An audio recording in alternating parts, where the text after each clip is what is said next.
Welcome to LOA Today. I'm Walt Thiessen here with Linda Armstrong and Rita Giganti. Today is Friday, April the 10th, 2020.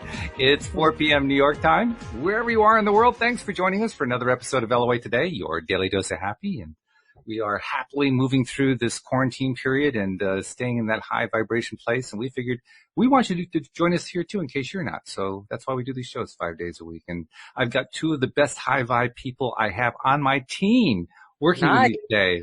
Thank you. Rita and Linda are here to just lift you right up. So guys, how you doing? Rita, what's happening in your neck of the woods? Oh, well, I mean, I'm loving the time to be able to, catch up on some reading and doing some writing. And, you think because we're quarantined, like there's nothing to do, but there's plenty to do. Yeah, right? Yeah. I was outside a couple of days when it was nice out, and I was raking the lawn and doing some weeding, and that was good to be out a little. It really was. It was really good to be out. So you got to get outside and just breathe the air. No doubt about that. I've been getting out every opportunity that I could. In fact, I just went out just to go get the mail, which is a little bit of a distance from the house. So, just to get out, just to be out for a few minutes. Which is Did either of you guys have the experience of like a little mini blizzard today? Twice? Yes, twice. Yeah, twice. Wow. Yeah, didn't see looked that. like a little squall. Yeah. It was actually very pretty because then the sun was coming out as it was happening. So it was a little mystical. So it was a snow, a sun snow, I guess. I the sun snow. don't know what to call it, but Yeah. fabulous. That's cool. That's all right. So I take it that other than the sun snow squall, everything's good with you too, Linda? Yeah, things are going good. It's interesting how during this time things can come up for you. Maybe we'll touch on that today, even though we're going to talk about things that you can do. I forget what we're talking about. Oh, we got a whole list of things actually. Right. Okay. And really, you may not have intended it this way, but this is kind of like a continuation of what we talked about yesterday. Dan Mangana, Alex King, and I brought up I don't know if you heard the latest news. I know most of us are trying to stay away from the news during this time, but this one was kind of pretty large. The idea that all these ventilators that they've been asking for turns out are being counterproductive. They're actually killing patients off faster than they're healing them. Wow. And so some doctors have been trying alternatives to see, well, if the ventilators aren't going to help, what can they do? And they've been trying some various alternatives, and the alternatives have been effective. In fact, J.K. Rowling published a video of I think it was a New York doctor, giving his advice on what to do to help with breathing, because that's what it's really all about. I mean, the ventilators are to help people who need help with breathing. And apparently, when a coronavirus patient is in critical condition, it's because they're having trouble breathing. They just aren't getting enough oxygen. Right. Interesting thing about what the doctor said in his video, he was basically talking about the same kind of breathing techniques we use when we do meditation. Basically just taking, taking deep breaths and whatever it takes to take deep breaths. Now, of course, he was doing it from, the physical point of view, the point of view of what physical medicine would say to do, but it was essentially the same thing. Right. So that kind of becomes a launching point, I think, for today's discussion, because how cool, first of all, in LOA circles and related circles, we've been talking about this for ages, right? So it's nice to know that the thing we've been talking about actually is something that some elements of modern medicine are tying into during this pandemic. That felt pretty cool. And like the doctor said something really interesting at the end of the video. He says, don't wait until you're sick to start doing this. I thought, wow, now there's a good message for people to hear, right? Right. Yeah. Preventative. Yeah. Yep. So I thought I'd throw that out there and see what you guys think of that. So actually, I looked at my notes of what we were going to talk. Ooh, I see a huge hawk. Love it. Anyway, I get distracted by those things.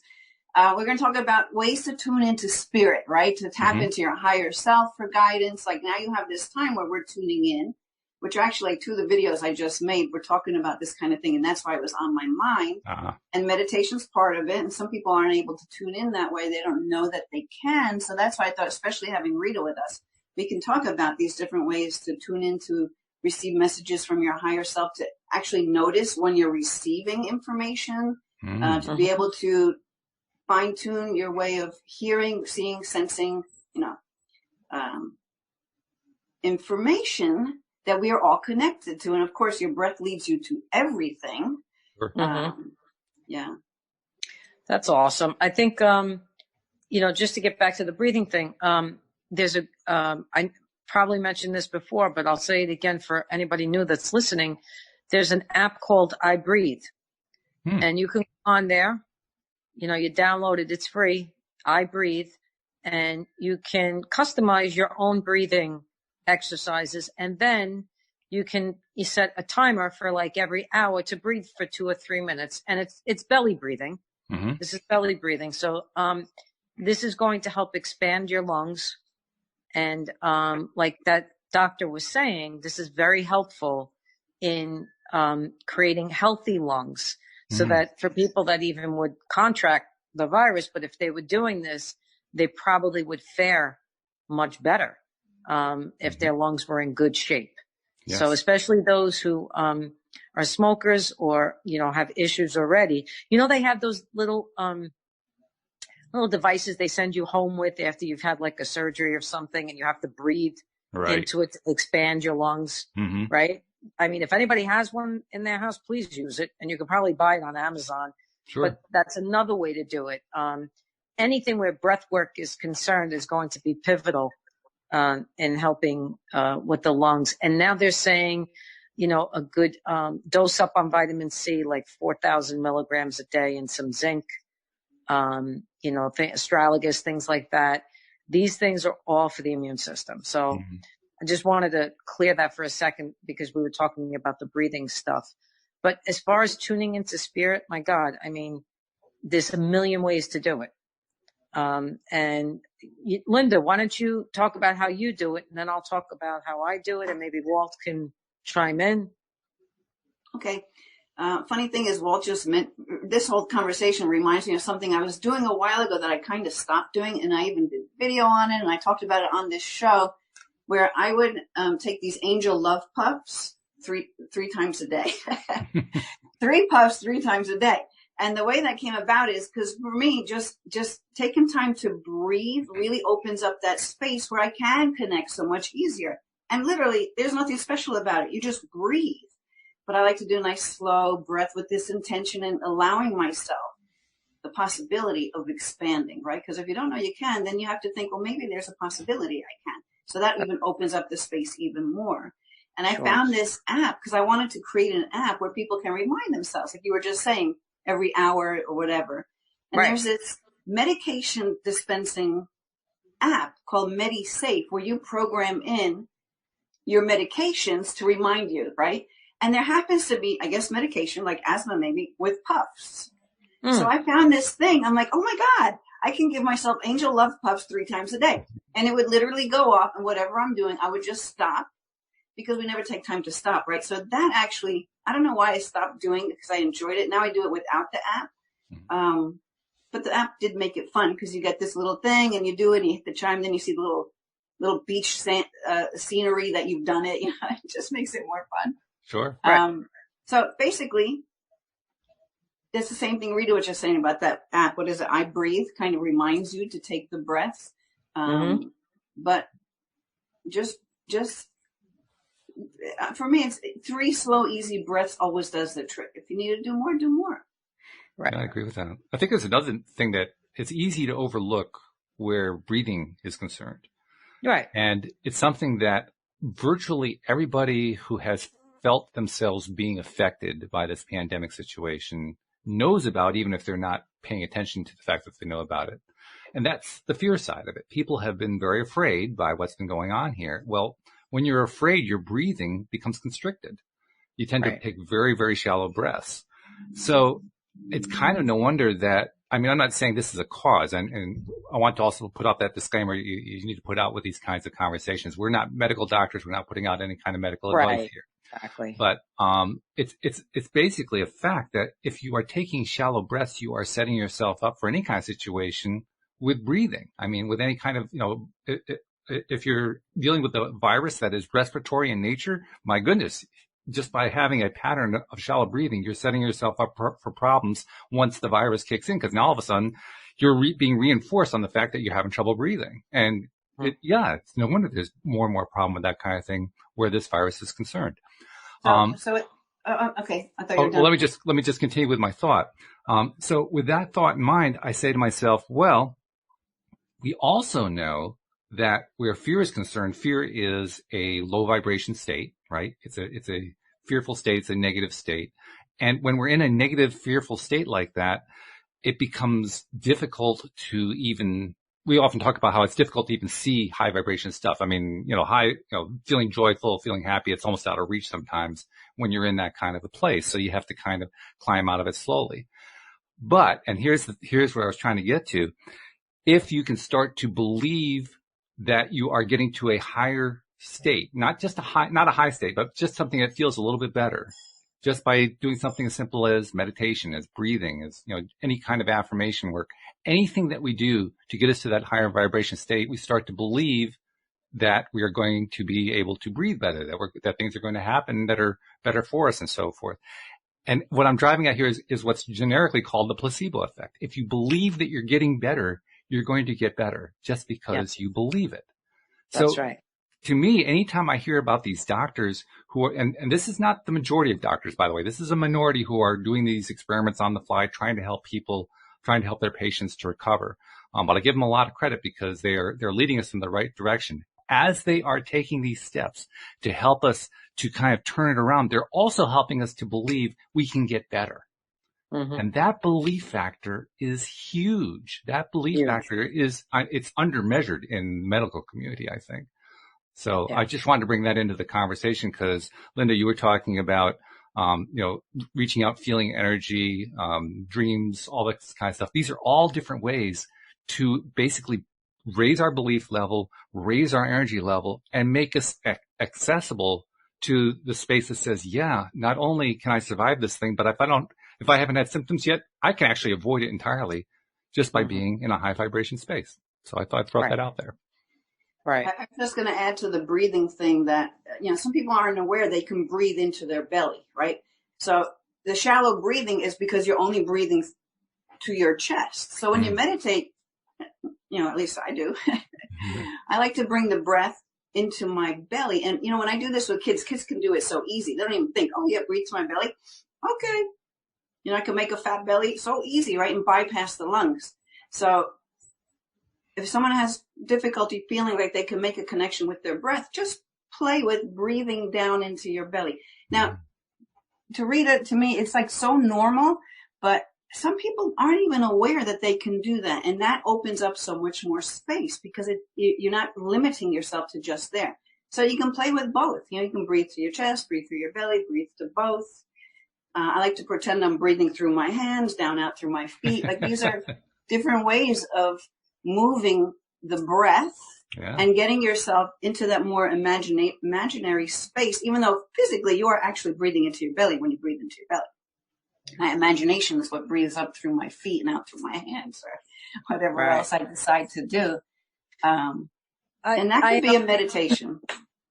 When I first learned how to breathe through my belly, because I was a shallow breather, I was taught by someone who she did a lot of yoga stuff and everything, and so she said, take a bag of rice, put it on your belly, put it on your stomach, lay down, put it on your stomach, and move the bag of rice. When you begin to move the bag of rice, you're breathing through your belly or your stomach. And that was I trained myself that way. And that was the way I continued.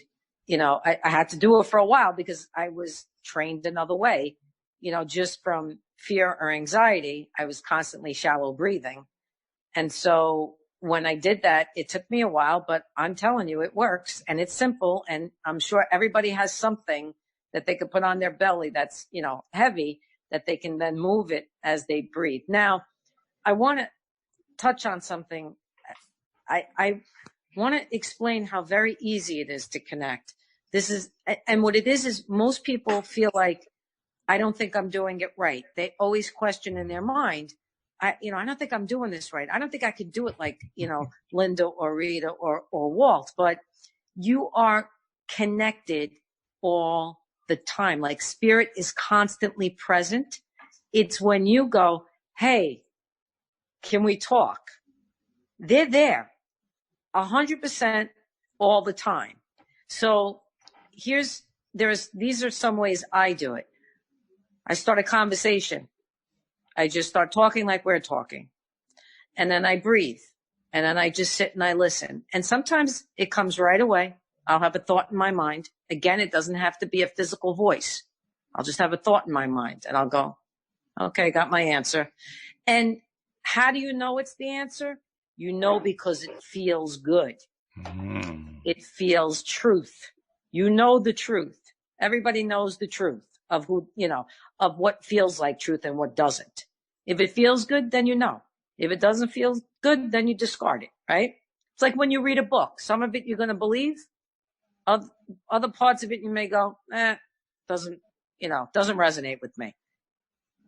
Another way would be, meditation is, I know, hard for a lot of people, but contemplation is a whole nother animal, right? So if I'm sitting at my desk and I pose a question in my mind and I sit and contemplate about it, I'll start to get thoughts and energy and spirit coming through, talking to me about, this kind of thing. And it's just as helpful. Being out in the yard the other day was a type of meditation for me. Okay. Picking the weeds. I could feel the earth humming. I can feel her speaking. You know what I mean? Or sometimes I make cookies and my hands are in the batter. And that to me is the ultimate way to connect like that. It's like, give me a batter. I can go all day long and knead and connect to spirit. I don't know what that is. Other people do it exercising. I get great energy when I exercise. Great thoughts come in when I exercise. So you are constantly connecting. You just don't know it. And all you have to do is become aware and pay attention to it. And then you'll see. And I teach this to people, especially who have, those who have crossed over, loved ones who have passed, and say, I don't feel them. I can't connect to them. You can. You absolutely can. And they may not be able to in the beginning because of the grief, but then I teach them over time how they can do that. Mm-hmm. By the way, Josephine in the live stream was echoing exactly what you were saying, particularly toward the end there. She says, going for runs and exercises can help with breathing, but even then, sometimes when you do too much, you have to slow down. Yeah, absolutely. Yeah. Even simpler than the bag of rice, which is a great way, especially for adults, because we put too much mind in the way of it. Whereas kids, because I teach kids karate, they just go for it. And all I do is I tell them, put your hands on your belly. Okay. Right. And put one hand on your belly, one hand on your chest. Breathe into your chest. You feel your chest rise. Now don't let the air go in your chest. Let it go down to your belly and let your belly rise. And they just pop their bellies out, right? It's just, you could feel it. So you could feel where you're breathing just by keeping your hands there. And then you can, it's just get playful. Like a little kid say, okay, what if I could just bypass my lungs and go straight down to my belly? Mm-hmm. That's right. Well, why not? And you can feel it even just putting your hands there. Oh, sure. Yeah, no doubt about that. By the way, Josephine also made another point. She says one of the upsides of the lockdown is the drop in pollution, and the air's turning out to be a whole lot cleaner to breathe as a result of it. And that's true. Well, that's why I said I could hear the humming. It's like she's saying, oh, we all took a breather here. Now I could, she's already beginning the regeneration process, Mother Earth. Just by everything stopping at this moment. And we needed this. Unfortunately, sometimes us humans are thick-headed, and we need something huge to happen for us to pay attention. I'm hoping in the future that that's not the case. I'm hoping we get to a point as a collective, where we reach that higher vibration where we don't have to experience these, catastrophic type things. Yeah, this is what my wife calls a 2x4 moment. Yeah, exactly. Yeah.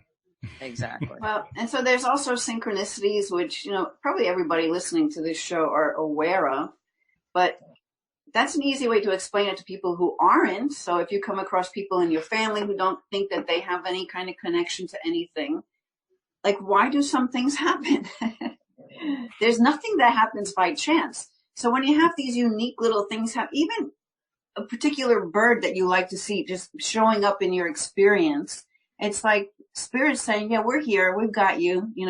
here's a little treat to help you lift your spirits to make you feel better. Yeah. There's lots. Yeah. Even, you know, I always get a parking spot really close to the mall when I go, right? And, you know, people that are with me sometimes goes, how do you do it? You know, how do you get that spot? And I'm like, one of my favorite things. I put that intention and that energy out there to get me close to the mall. Yeah. You know, so that doesn't, again, Linda's right. There's nothing that happens by chance. You put it out there and you receive it. And the other thing is when you do put something out there, you have to let go of it. You can't hold on to it because when you hold on to it, nothing happens, right? So you have to let go, you have to release it, and you just have to know that it's coming. And I think there has to be a little bit of awareness too. One of the things that it took me a while to realize this, but I tended to ignore my own manifestations because I was always looking for just the one, right? The one that I was really looking for. And then I was missing all the 50,000 others, you know? You have to kind of develop an awareness. Like there's a lot of stuff happening that you attracted all of it. And if you can kind of just say to yourself, okay, well, even if I don't know how I attracted that, I'm going to at least accept the possibility that I attracted it. If you just stay with that for a while, then you start to notice the connections on some of them anyway. You don't necessarily know all of them, but some of them you know the connections on. Right. And also a simple thing like, you know, when you think of somebody and all of a sudden they call within the hour or that day, you'll hear from them. People don't realize that's telepathic. You put your energy out. They put their energy out. You both connected. You both did a little telepathy, and now the phone call is made. That is connection. That is the simplest connection. And I guarantee you probably everybody on the earth has experienced that. So they have to understand. And three-quarters have dismissed it too. What's that? 3/4 have dismissed it. That's right. Yeah. That's right. Or they say, oh, look at that. How did that happen? Like they don't even think that, you know, they created that, you know? Right. So these are simple things to know that you can do it. No matter where you are, who you're with, you can create that. Or just open your awareness to the fact that if this happens for other people, it happens for me too. And so when you start noticing these things, like Walt was saying, he was focusing so much on one, he wasn't seeing all the others. But just a simple thing like Rita just said with knowing someone or someone calls you or thinking about them. There's so many things like you ever think about a particular thing and then a product shows up that is a solution for that, you know, like all these kinds of things are very, very common. But I want to also get into more. So that's connecting spirit, like is working. You got a team, right? Right. Can't see them. Maybe some people can, but you may not see them. You may not feel them, but they're there. So they're going to send you these little treats. To me, they're like little treats. They're fun. You know, you can get, and the more you get into that childlike energy and excitement over it, well, the more they come. Because of course, it's law of attraction. We all know that. But I want to talk to too, and maybe Reed can expand on some of this. We are receiving downloads all the time. Okay, you may not be aware of it, and a lot of it comes in your sleep time, and a lot of that you can't remember either. But it's happening. So. But even just during the day, you can feel energy surges. Like I know, I've lived in California, so I know what an earthquake feels like. So now when I feel that here, sometimes I'll be like, I just felt like, literally felt the earth shift. And my husband could be next to me. I'm like, did you feel that? It was like a mini earthquake. And he's like, no. I'm like, really? Oh, I felt it. You know, you might feel things, you know, hot, cold, different, just like a buzz. Like sometimes when I'm meditating or even just before falling asleep, you can just, a lot of times when I'm meditating and I'm working on healing something, I'll just feel this buzz of energy surging through my body. And it's not there the whole entire time, but it's there throughout the times. I know that I'm being downloaded with information or something is being shifted within me to heal certain aspects that I might be talking to spirit about in my meditation. Rita, you have any other ways people can say that? Very simply, and I teach this in some of my classes. The first thing I have people do, it's so simple, it's crazy, but you rub your hands together very fast. Rub your hands together very fast for like 30 seconds, right? Take your hands away slowly. That's vibration. That's energy. You can feel that buzz right there. If you took those same hands, rubbed them together again, and you put it on your leg, you're going to feel it. So what I do is I rub my hands together and I put it on a part of the body that's hurting. And I allow my own energy to heal that part of the body. Yeah. So it's simple things like that to know, because, when you say, you're getting downloads all the time, there's plenty of people out there going, what the hell is a download? Well, first you need to know you can feel that energy. So try something very simple, like the hand thing, and put it all over your body to see how you feel it. Put it on your heart, because you'll really feel it there. And your throat area and your third eye, which is by your forehead there, in the middle of your forehead. So that's a very simple way to begin to know you can feel your own energy.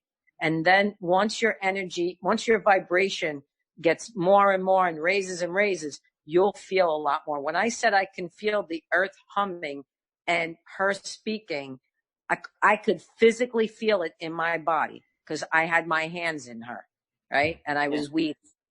And she was happy. Let me tell you, because it's so true. Some of the waters are clearing up, and not a lot of pollution, because there's not a lot of flying, and not a lot of cars on the road, and people are home by a certain time, and she's enjoying the break.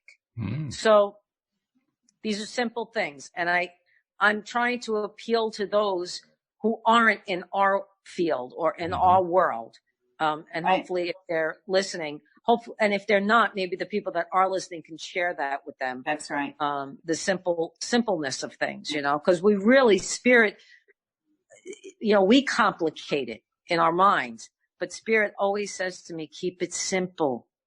A prayer is amen. You can say amen. And if you meant it with your heart, it's a prayer. Honestly, that doesn't mean you shouldn't do a rosary if you felt like doing a rosary. Don't get me wrong. Sure. I'm just saying, don't make it so difficult. Enjoy whatever it is. Run around the house saying amen. Scream it. That's funny. Ali, in our live stream audience, kind of tacked on to what you were saying. She said to remind yourself to be patient with the process. Yes. Very important, because I was never one for that. I had to be. Me too. Yeah. I went from an A to a C, because I'm not quite a B personality, but I went from an A to like a C, like I'm in the middle somewhere, and sometimes I have to bring myself down, because when I get into that high energy. So keep it simple, people. It's really, really, you'll enjoy it if you keep it simple. If you say, oh, I got to do this 4 times a day, or, it's not going to work, or no, not at all. Right. You know what I love? See how Rita's on this show, and like attracts like, right? Yep. So I always get the message, there's no right way. Find your own way and keep it simple. That's right. That's something I'm always teaching also. And like with the feeling energy, I have 2 other easy ways I do it, where you just kind of do the Miyagi clap and keep your hands like, just so close, and you feel that, and then you can start stretching it and playing with it. And, when you're used to it, you can just feel it. And if you lose it, come back, right? And another way I learned, Rita, was palms together, make the heart, rub the fingers, because it opens up the meridians within the hand. Same thing. You feel that buzz, and you play with it. And for the little kids, because I used to do a lot of meditation courses with little kids, I have them make a snowball, and then you put that energy, like they have a bellyache, they think their mom is upset, they can make, we would collectively, all the kids make our little balls into a big ball. It's all energy.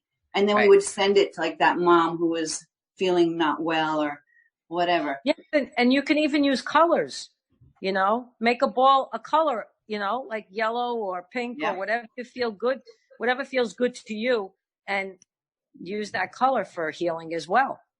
Because it carries the frequency of that color, and every color has different properties and functions to help people with. One more thing about feeling energy. So for some people, you can just play with a crystal.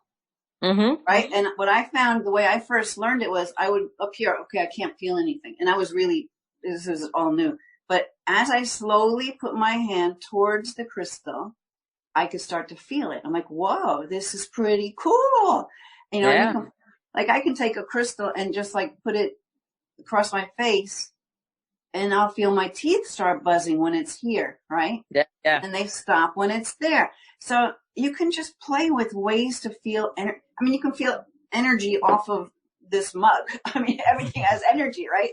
So It's interesting play too. with it. I imagine there are probably other people like me who have kind of wistfully said, well, I never see energy. How do people see energy? But I actually found a way to see energy. And I think most people can do this. You can do it just by holding the same kind of thing, holding your fingers close together and look beyond the fingers, kind of to the space between the fingers, kind of blur That's your right. eyes, and the energy will start to show up between the fingers. And you say, oh my God, I can actually see energy. Yep. That's Pretty cool. great.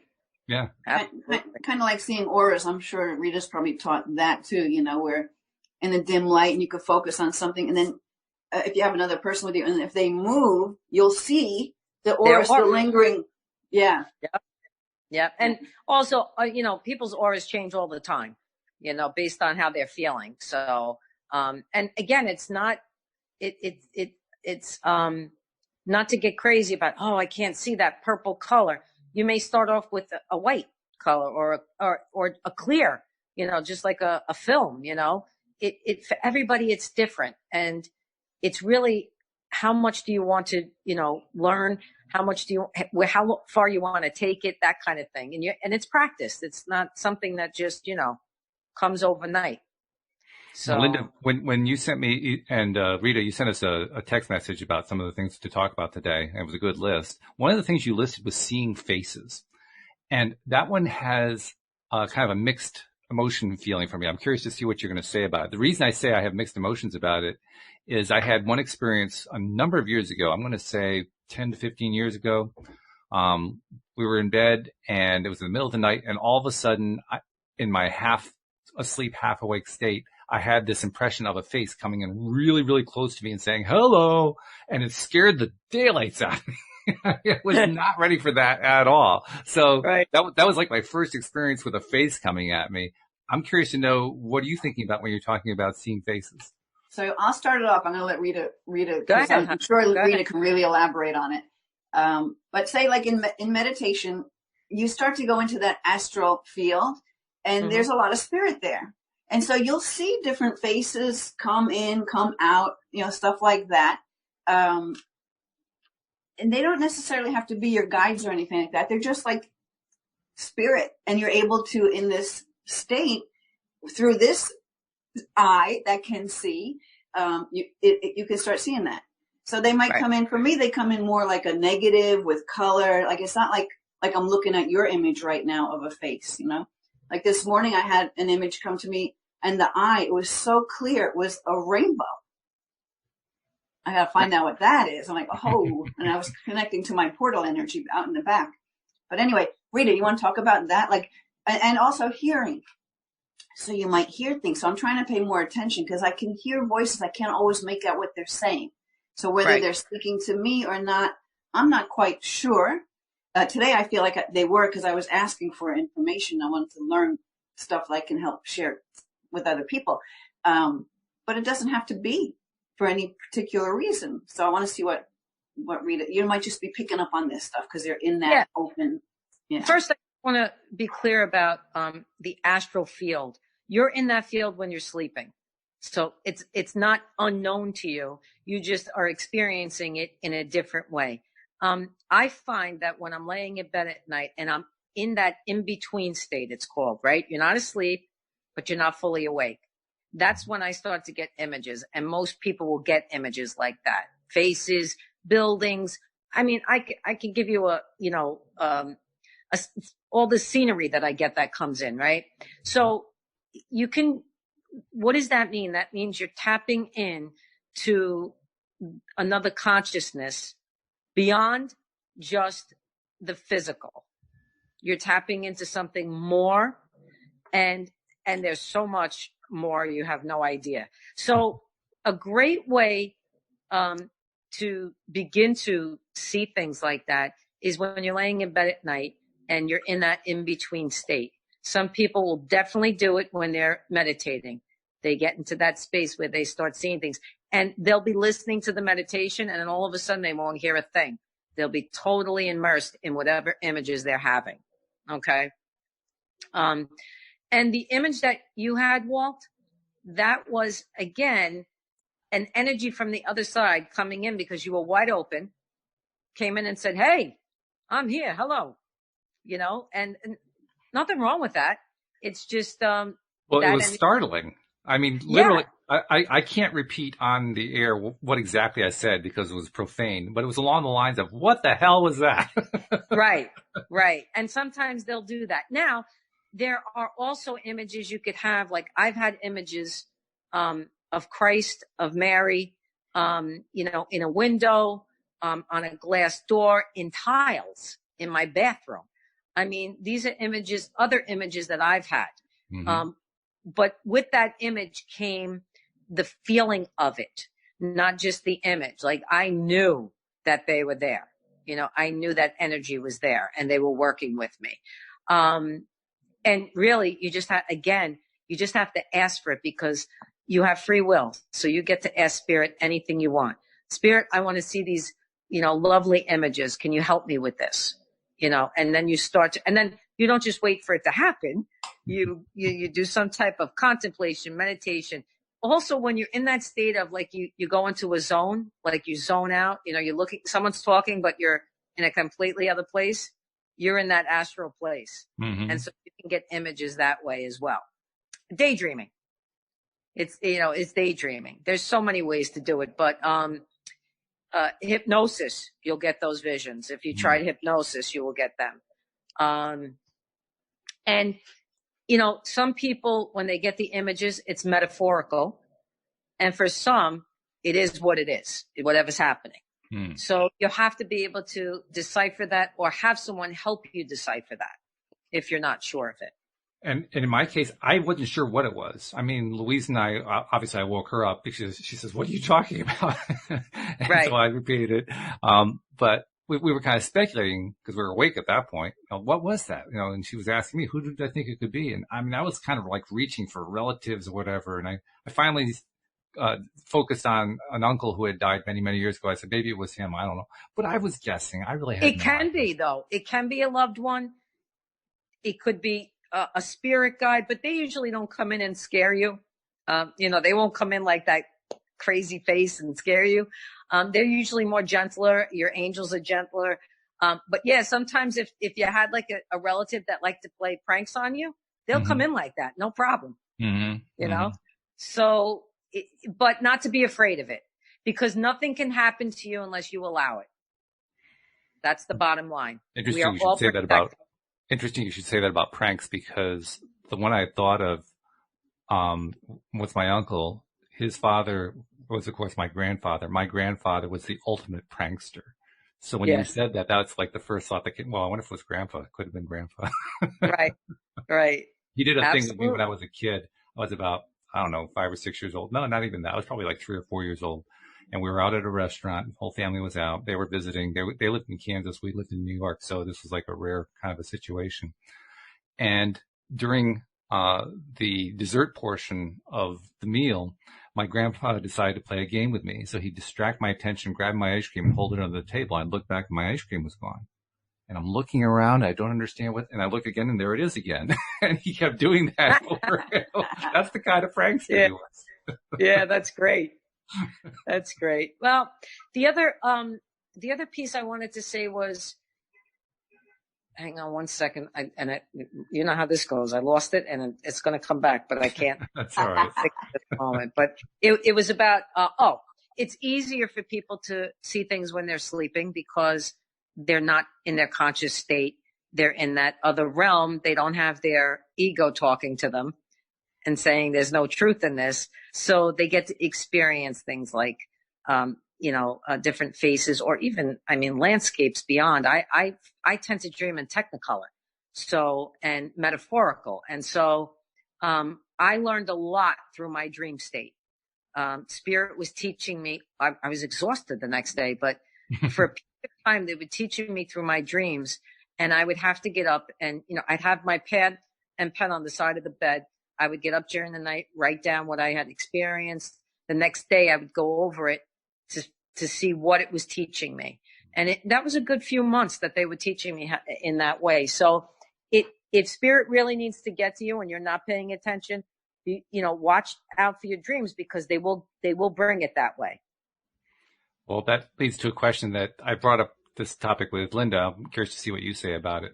Sure. I have long had difficulty imagining images in my mind. I can imagine thoughts. I can imagine abstractly. I can hear sounds really, really well. Images, very rarely can I see anything, certainly not on demand. And maybe like once every 6 months, I'll have this vivid dream where this image appears very brightly, and that's about it. Most of the time, no images at all, or very, Right. very faint images, like they're, in the dark with, behind a fog or something like that.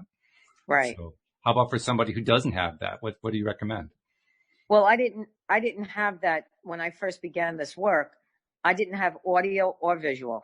Mm-hmm. I only was clairsentient, which meant I could feel everything because I was an empath, Mm-hmm. and claircognizant, which was I knew things. I didn't know how, but I just knew. Okay. The clairvoyant, which is seeing, and the clairaudient, which is hearing, came much later. Mm-hmm. And how that began was the more trust I had in spirit, the more they gave me over time. Okay. So they would say to me, Rita, I tell them to call me Ree because that's what everybody calls me. Ree, think of an apple in your mind. You know what an apple looks like. If you closed your eyes and you could think of an apple, you know exactly what it looks like. Or Mm-hmm. a blue car. You could think of a blue car, any car, right? You could think of what the sun looks like. They started me with simple images like that so that I would get comfortable enough to see things, use my imagination, send me to the beach. I'd say I'd take myself right to the beach on a chair, palm trees. Even the temperature was a certain temperature, 72 degrees, but a slight breeze. Like I made it so particular. But the more I did that and trusted in that process, the more I felt. Then the more I started to see. Okay. So for those who are not familiar with the seeing piece of it, start to use your imagination, start to visualize things you can visualize. Yeah. And it's true, spirit. by the way. I mean, I have been working on it, and I've been, asking for help and so forth. And over time, I am getting a little bit better at it. I'm getting, like when you mentioned the apple, I can't say I saw a bright, clear picture of an apple, but I saw a dim picture of an apple, which compared to say 2 years ago was a big improvement. That's right. That's right. And go ahead, Linda. Go. I was going to say, what I want to add to this, and I'm sure Rita can fill in the blanks or elaborate on it, is that I used to think that I could always see. Like I can picture what this mosaic will look like before I put the pieces together. And I know what it's going to look like. Just like I think I've asked you before, Walt, can you get a picture of your cat in your mind? It's not that you're seeing an actual snapshot. No. So that's what the confusion is, because I used to think to myself, I am so freaking creative. I can walk into a house and know exactly what it's going to look like after I'm done decorating it. But right. I'm in this meditation and I don't see anything because I was thinking I had to see like a movie before my eyes, like I'm watching the TV. Right. Totally discounting all the information that was coming and the images that were there for me. But because it was like I couldn't see it, it was more like black because I'm trying to look for the picture in the nothing. It messed me up for a long time. I was thinking I couldn't see. Why can't I see images when I meditate?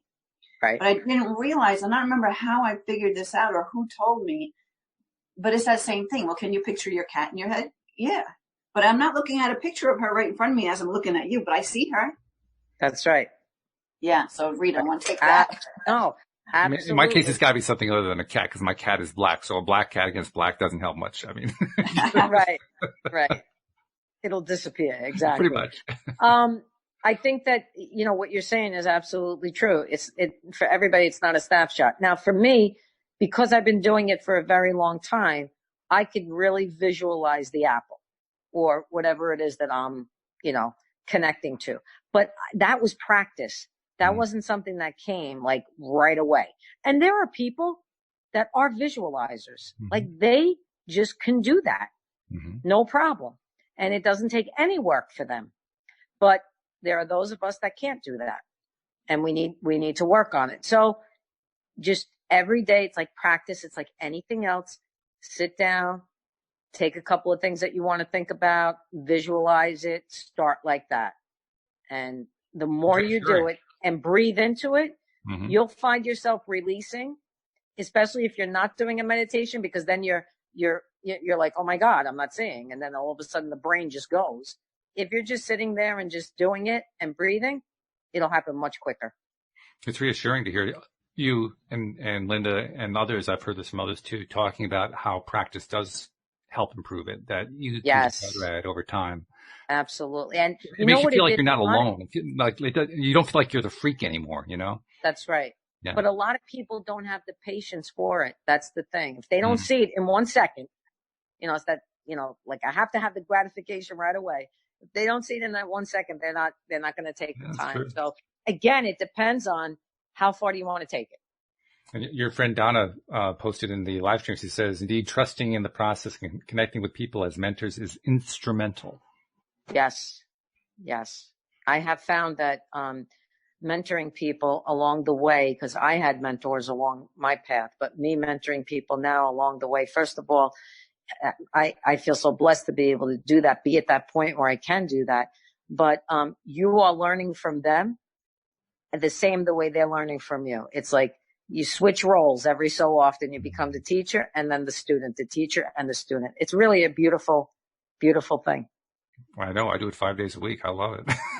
Yeah. Every single day I do a podcast, I'm learning from another co-host. It's wonderful. Right? That's great. That's so great. Linda, on your list, you also we're talking about synchronicity. Let's talk about that a little bit. Where do synchronicities fit into this conversation?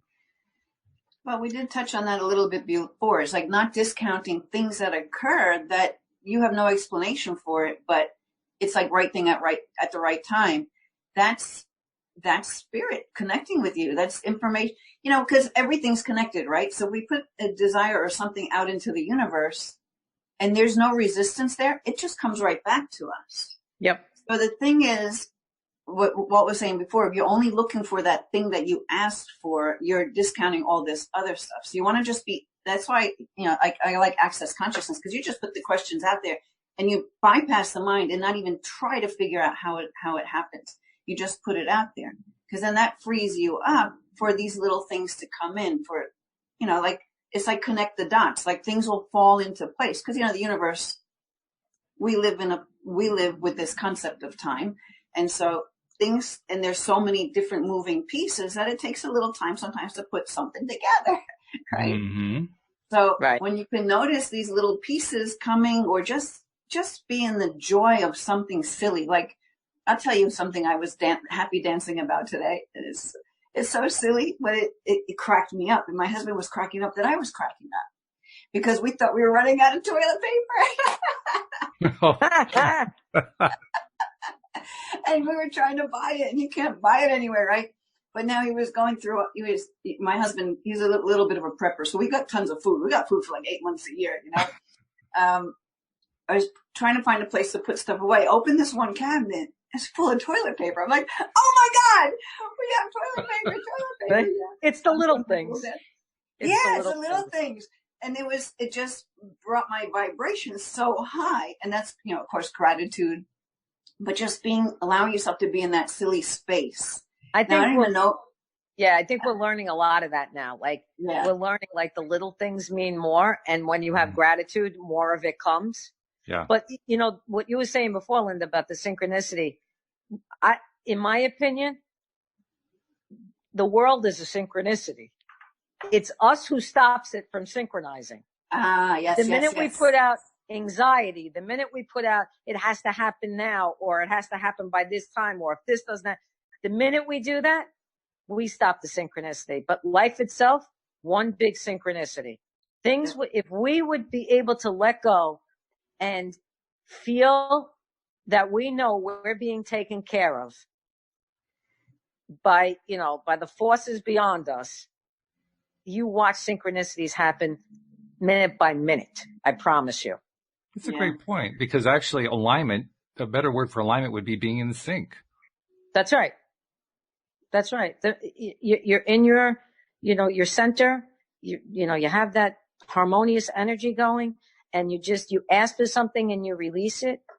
But if you ask for it and then say, well, it's got to come this way and at this amount of time, and if you start putting demands on it, I got news for you. Spirit goes, hold on, you don't really want it. When you're ready, come back and ask, let go, and we'll give it to you. Right. Yep. It reminds me of something that I addressed, I think it was during yesterday's show. It was a meme someone had posted on Facebook saying, be very, very careful about your words, and the way that they worded it made me want to respond. It didn't make me, obviously, I chose to respond. I wanted to say to them, well, yeah, as long as your words are in alignment with what you're feeling and what you're thinking about. But if That's you right. have words that are contradicting what it is that you're feeling and what you're thinking, what are you going to get? I mean, come on. Not going to get anything. Yeah. And you're not going to get anywhere. It's Or if like, you do get anything, it's going to be not at all what you were looking for. right. But you know what the purpose of that is? That's for, I just came to me right now. The purpose of that is so people can start to sense energy. Because a lot of times people don't know they're vibrating a whole different thing to what they're saying. That's right. They have this disconnect between the words and the emotion. So that's great that you answered that way, well, because maybe that person had no clue, and maybe now you just cracked them open to something to consider. The emotion is so important to it, to what you put behind the intention. People don't realize. They think, oh, if I just ask, no, you have to really have that connection to it that you want it, Yeah, and that's why letting it go serves a great purpose, because sometimes it's hard to find that connection when you start going into the fear. So I put a note here down, like wasting time in low energy. So I think that this whole quarantine, I got things I could be worried about, but I'm like, you know what? I'm just not going to spend my time there. I choose not to spend my time there because, for one, I know it doesn't make anything better. It just makes everything worse. Right. And I feel like this quarantine, because, I do this kind of work, right? But I have these energies. I had two big things. I talked about them in a video that I just put out, come up where they were old energies. And consciously, I don't feel that way now, but it rose to the surface. Emotion came up. I'm like, oh, okay, let me look at that and clear that, so that's another great thing that's happening through this whole experience, because when it's like you have to go within, right? So right. Things are going to come up. Oh, where the hell did that come from? Oh, I remember that was like 10 years ago when that situation was there, right. All right. So let's look at it, because energy just wants to be seen, right? Then you can start to have it move and, send love to that you back then, because, all time exists at the same time. We have the power to send healing back to something that happened in the past, which changes the whole chain of events to what's happening right now in the present.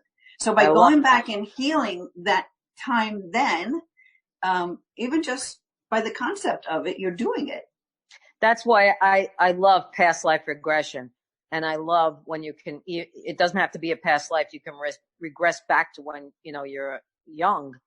You go back and you heal a particular point in your life changes instantaneously going forward. Once you're out of that session, it's just amazing to me how that works.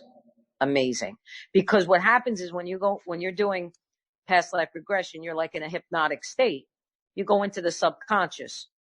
You're rewriting whatever program that you're carrying about that particular time and space. You're just rewriting the program, canceling that one, or rewriting it as you're talking, and you come back and you're like, holy cow, I just changed my whole perspective. I changed, the whole dynamic, the whole life. And then you don't repeat the same things you find yourself repeating over and over again. Cause I get that a lot. Why am I repeating the same thing over and over again? Why do I keep finding myself in this position? Because you haven't learned the lesson. And one way to do it is to go back and change things in the subconscious mind, which I happen to love. I think that it's a permanent thing when you can go back and do that for yourself. And there's many, there's 30 some odd ways you can go and change the subconscious mind. Sure. And I, it really all depends on what works for you. And you also have to work with somebody that you trust. Yeah. Well, plus you described something that you really latched onto. For you, you said it yourself. This was something that made a big impact on you. Yeah. So you go with the one that makes a big impact on you. Absolutely. Yeah. And those are the ones that will come up because they need to be clear. Yeah, right. But I love while we're having that conversation, I was getting rolling goosebumps head to toe. So definitely there's people out there that needed to hear this particular part of this show for sure. Fabulous. We could even go into this further next time. I know we're running shorter on time now, but Well, actually, this ties into the last thing that was on the list that Linda gave us that I wanted to bring up. You just kind of described it viscerally, but you made a reference to feeling surges of energy. And that's kind of what that is. It's a surge of energy. But talk about that concept some more. What were you thinking about when you wrote that down? Well, it's also what I was talking about before when I could feel the earth shake, but the person next to me didn't feel it. Don't discount these things when they happen. Like you're doing fine. All of a sudden you have this wave of heat come over you, right? Or you have this sound or this vibration. I mean, when you open your mind and your awareness to it, you'll realize and feel and sense more stuff, even though you don't know what it means. Because analytically, I don't know what any of that meant. I just knew and I trusted, all right, I'm getting a download of something. There's something important about this energy surge that I just felt. And maybe Rita can take that further. I think we're feeling energy all the time. Again, I think it's putting your, awareness to it. And when you're feeling something, people are so, not used to feeling, because the only time they feel something is when their body hurts or, they feel sick or, then they're in the feeling mode.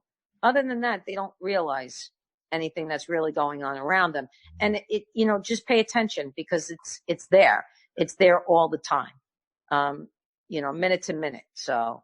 Yeah, you know what? And the Goosebumps is a good example of that, because anyone, I don't care who you are, could be listening to, say, some music or something, and they feel that goosebumps. Oh, God, yeah. It's because you feel in such alignment with the actual energy of the universe, this love, this high vibration.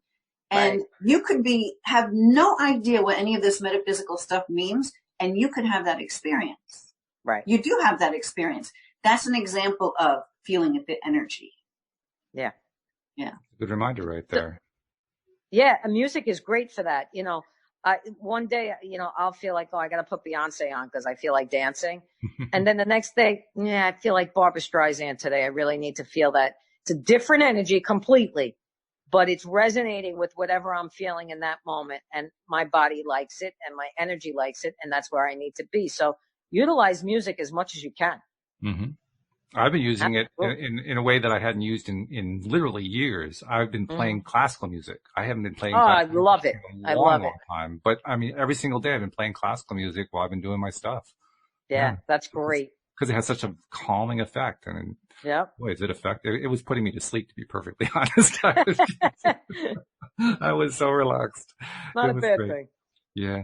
So anyway, before we do run out of time, I want to make sure that I remind our listeners who are not yet subscribers, and you are a small subset because most of our listeners are subscribers, but I want to remind you to become one. Really simple to do. If you aren't sure how to become a subscriber, just go to the homepage of our website, loatoday.net. You'll find instructions at the top of the page on exactly how to do it. For most people, it's usually 1 or 2 clicks. And then just like that, you've got all 5 episodes that we do Monday through Friday coming right to your device every single day that we publish them. And check us out on YouTube. That's where we get our live streamers who join us when we're doing the recordings, because we record this while we're live streaming to YouTube. And you can join in the conversation. I try to grab as many of the comments as I can and include them in the conversation like I did today. And you can be one of those people too. So join us in the live stream. And if I don't catch everybody, if you leave a comment, just come back next time. It just means I couldn't get everybody in, but I try to get everybody in that I possibly can. And of course, subscribing in YouTube is just as simple. You just click on the little subscribe button, click on the little silver bell next to it that gets you notified every time that we're doing a live stream or every time that we're posting a video. Kind of like what we did yesterday. Yesterday, I don't know what it was yesterday.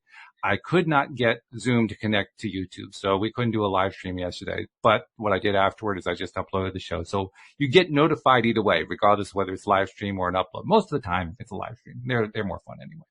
But become a subscriber. We really like to have you part of our community because we have a great community. We got great leaders here. Linda, Rita, you guys are just amazing.